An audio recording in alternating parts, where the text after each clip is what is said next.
can we instantaneously diagnose that he or she has a heart attack? In short, what are the signs and symptoms you see? And what is the most sensitive test by which we can make out, yeah, here is a patient who has a heart attack? We are seeing younger and younger heart attacks these days. The age of heart attack, mean age of heart attack in this country is 10 years lower than the West. We're seeing heart attacks in women rise by 100%, double in the last 15 years. And we've seen it rise by 3 times in age group of less than 40 years in the last 15 years. So we actually have to be wary of the fact that it's no more a disease of the old and ye to zindagi mein baad mein hota hai. It's actually affecting the younger age group of less than 40. That's why your question becomes so important. There's a second point that I want to add. It's better to avoid having heart attack by preventive measures, because death from heart attack deaths from heart disease have, while in the West have decreased by 50%, India in the last 30 years is only increasing its deaths from heart disease. So let us now come to how do we recognize a heart attack. A heart attack is when there are 3 arteries which supply the heart.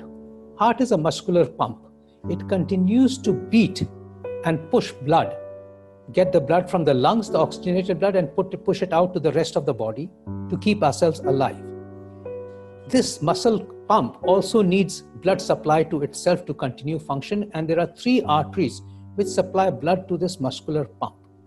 When one of these 3 arteries gets blocked by deposition of a cholesterol deposit as a result of the risk factors we're talking about, then we start getting the symptom of what we call angina, which is discomfort in the chest, like a pressure when you walk.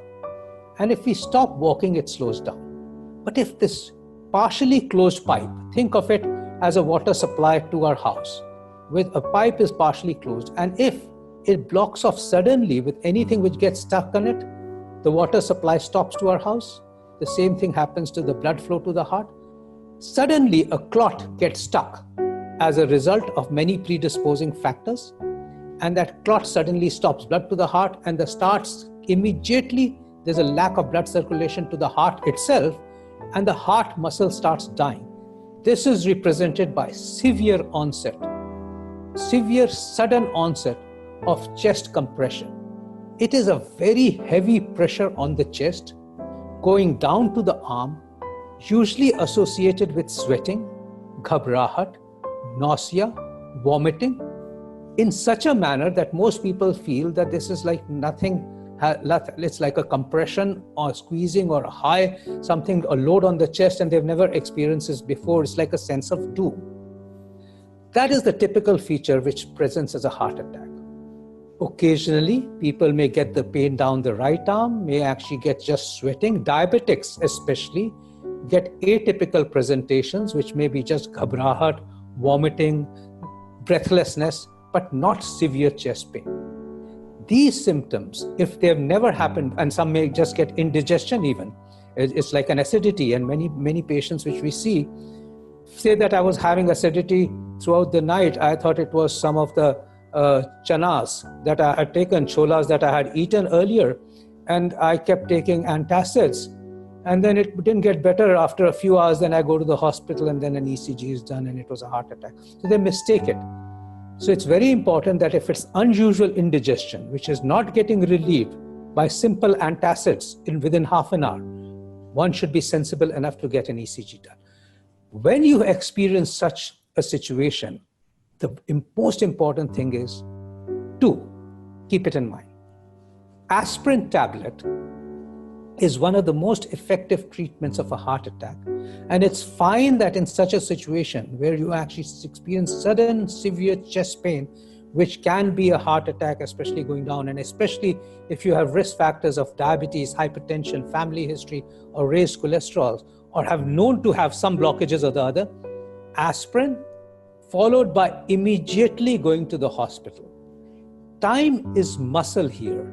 We say get to the nearest good hospital next to you. And it's very important to do that, because diagnosis, just like you said, has to be established, because then only immediate treatment gets started. We talk about time is muscle. The reason we say that is that every minute which passes by kills off and damages more of the heart muscle. And this heart muscle keeps dying minute by minute, hour by hour, up to 12 hours. The earlier we save it from death, the heart muscle, the more we actually save the muscle function, we preserve the heart function, and that is one simple indicator which actually says how long you will live. So if we damage the heart muscle, our survival goes down, our risk of living long life goes down, complications come up, we actually have a lot of problems. So we actually need to get to the hospital very fast. And then you ask me, what will happen when we get to the hospital? What is the first test that I would actually have? The first test is an ECG, a simple test. That will establish straight away whether the severe chest pain is a heart attack or not. Everything else is superfluous. One single test is needed as an ECG to establish whether it's a heart attack or not.